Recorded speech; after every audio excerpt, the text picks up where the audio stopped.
Hi, welcome to my channel. Thanks for tuning in. This is going to be a lesson about rhythm guitar aimed at beginners and intermediate players. What you just heard was live. I was playing rhythm guitar live. The bass and drums were coming from tape. That was just an example of some of the chords I'm going to be showing you. And some of the styles I'm going to be showing you too. Okay, rhythm guitar's very often neglected. Lots of people try to run before they can walk. You need to have good rhythm chops if you really want to play with other people, if you want to be in a band. You're not going to get anywhere without good rhythm guitar, believe me. What do you need? Okay, firstly, timing. You need to work on that. Always practice with a click or a metronome or something of that nature. Practicing without is just useless. Your timing is going to fluctuate all over the place. You need to be ready to play with a drummer. You need to be able to keep a beat, a steady beat. The second thing you need is groove. That's something that's hard to define. It's impossible to teach. It's more of an instinct that you develop from listening to lots of music and from your playing experience with other people. It's kind of the human element that makes people want to get up and dance, if you like. But that's something that you'll develop with time, that you'll feel, you'll learn. As I say, it's more of an instinct than a skill. Okay, thirdly, and most importantly, you need chords. I'm going to be showing you some useful chords, which are all a step up from the usual beginner chords, which sound fine on acoustic, but don't really translate to electric. So we're going to take some different inversions, some different versions of basic chords. We're going to add some notes to spice them up a little bit. And we're going to look at the position we play them in to make them more easy to control. Okay, so we're going to look at some useful chords for rhythm guitar. I'm going to show you a group of chords that I've called the magic triangle chords. That's because they're based on a simple triangle, 3-string triangle shape. For example, on the 7th fret, E7, so you've got your second finger on the 7th fret of the 5th string, your second finger on the 6th fret of the 4th string, and your third finger on the 7th fret of the 3rd string.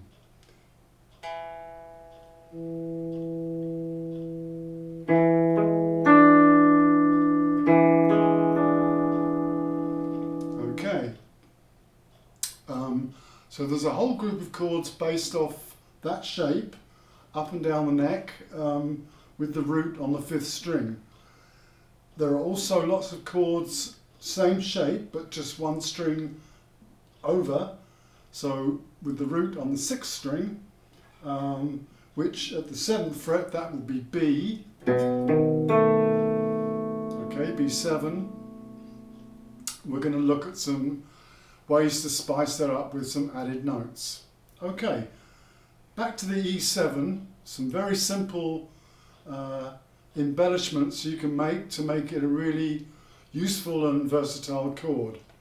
So we're on the 7th fret, remember, the triangle shape.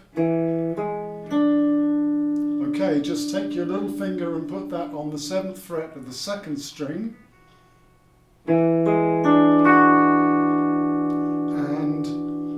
If you bar with your little finger the 1st string and the 2nd string, like this,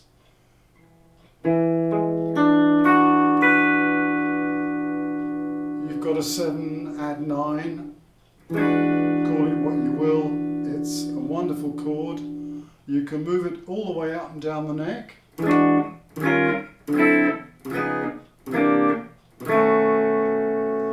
It's very easy to control. just pressing and releasing. There's no open strings to get in the way. It's comfortable to hold. Some things you can do with it. For example, funky.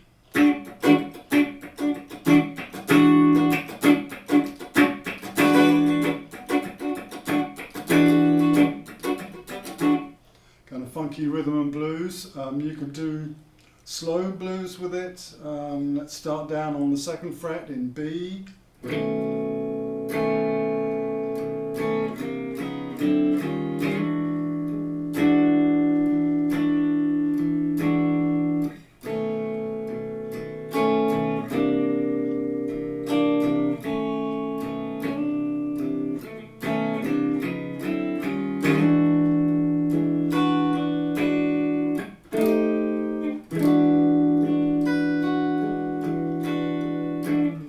And so on.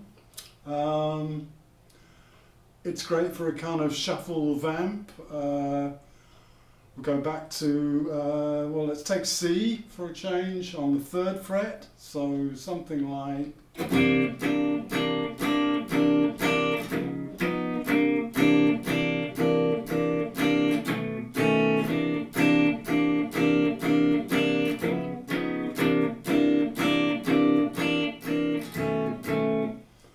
You can do a nice vamp, jazzy vamp like that. Okay, also out of this E7 triangle at the 7th fret comes what people have come to call the Hendrix chord, which is a 7th with a sharp 9th added to it. The sharp 9th is actually on the 8th fret of the 2nd string, which at first sounds a bit strange, but it does work, and it works all the way up and down the neck in the various different keys. But this is quite good because you've got your root note on the open 6th string, so the obvious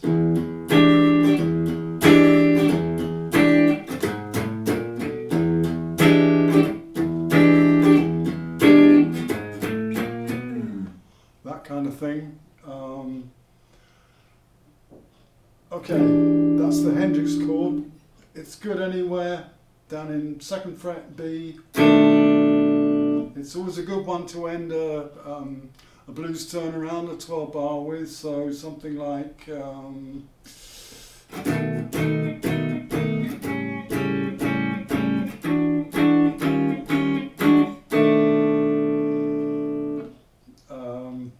it's a nice one to round a blues off with. Okay. Looking at the triangle chords that start on the 6th string, so the root note is on the 6th string, we'll go to the 5th fret, which is going to give you A7. Okay, you can fret the 3rd string on the 5th fret with your little finger, and that is the sharp 9th, like the Hendrix chord, but it still sounds a little different. But that can be, yeah, rocky or bluesy, jazzy. But the one I really like, and that I actually used in the intro today, is it's just a simple 7th chord, but there's no 5th in it. So you've got the root note on 5th fret here on the 6th string. You've got the 7th on the 4th string on the 5th fret. You've got the 3rd on the 5th string on the 4th fret, and you've got it again on the 6th fret of the 3rd string. So you've got a kind of octave thing here, and that gives it a really plummy, jazzy sound. This can be moved all the way up and down the neck, unlike the other triangle chords.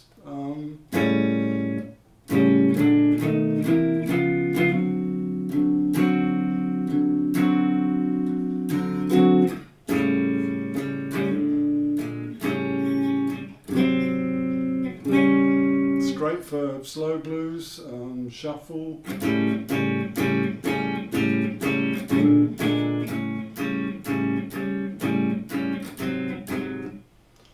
That kind of thing. Okay, the riff, it's actually the riff that I used for the intro part of the video. It's actually one of my songs, and I'd recorded the drums and bass. I played them myself like I always do these days. And I'm using this actually quite jazzy triangle chord, but in a more rocky way, if I can think of it.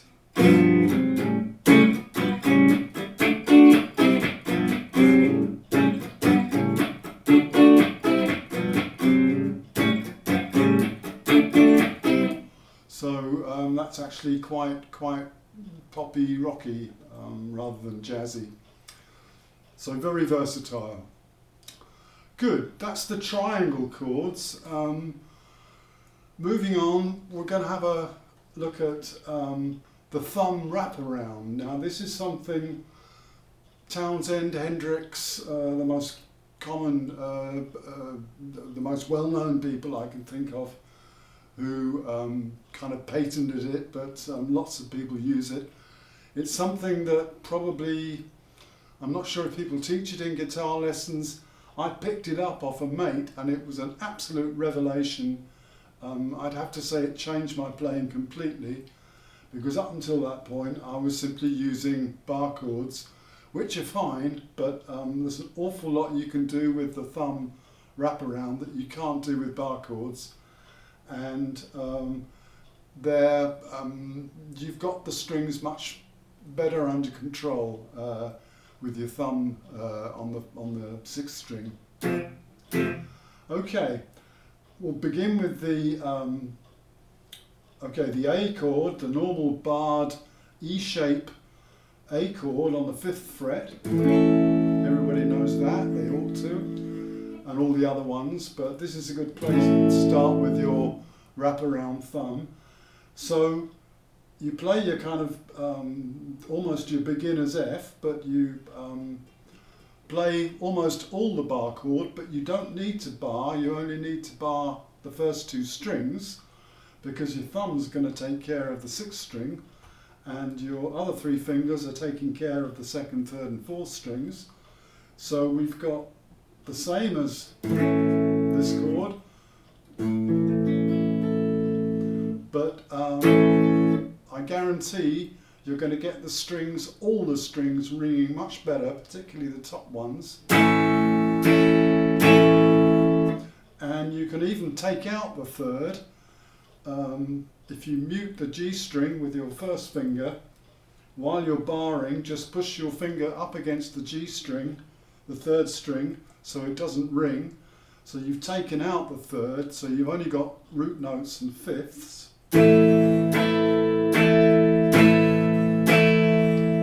That rings better, sustains better. The 3rd sometimes gets in the way, and that's the problem with the bar chord. You can't take the 3rd out. If you do, you get a minor chord. Okay, this is movable. And actually, if we move that down 2 frets, you've got the Townshend G chord, where you're actually leaving the G, the 3rd string, open, but you're fretting on the 3rd fret the first 2 strings, and then you've got your thumb wraparound on the 3rd fret, and the 5th fret with your little finger and your 3rd finger. Again, you've only got 5ths, you've got no 3rds there. Is the classic Townshend G. You can move that down 2 frets and you get a very nice F9th. Your open G becomes the 9th of the chord. That's the kind of chord that sounds nice with a chorus on it, or flanging, whatever. You can do some nice things with between these two chords.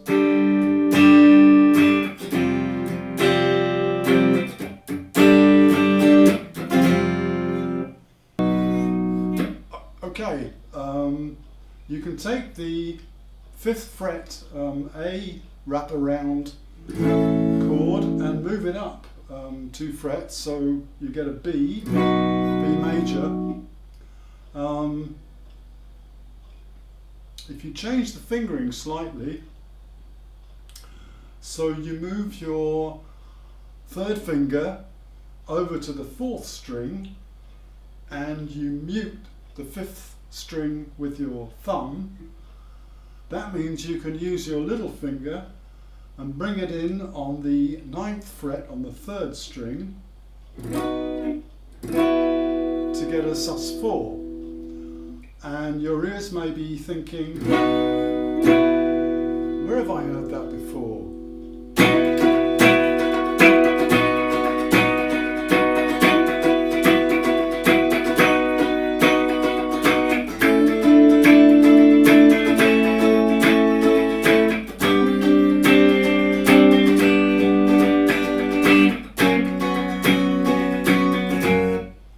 Yeah, that's Pinball Wizard. Okay, so that's a thumb wraparound, but with the fingering changed slightly, so you're bringing your 3rd finger over to the 4th string, which frees up your little finger to put in the sus4 on the 9th fret. And that's, as you heard just now, completely movable. Good.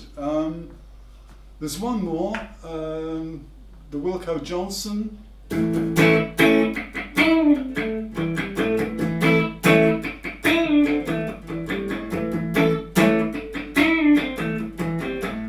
It's an approximation. He was a thumb wraparound guy, and that was an integral part of his technique. I can't get close to what he did. It was a bit, some people might say it was a bit monotonous what he did, but actually he's one of the ultimate rhythm guitarists. Anybody who can keep up that kind of tempo and intensity and keep the beat, hats off, that's all I can say. So next I'm going to show you 3 different styles. I'm going to use tracks that I've recorded here at home, but I'm just going to take the bass and drums and I'm going to play the guitar live again, and we'll talk about what I'm doing. So yeah, see you in a minute.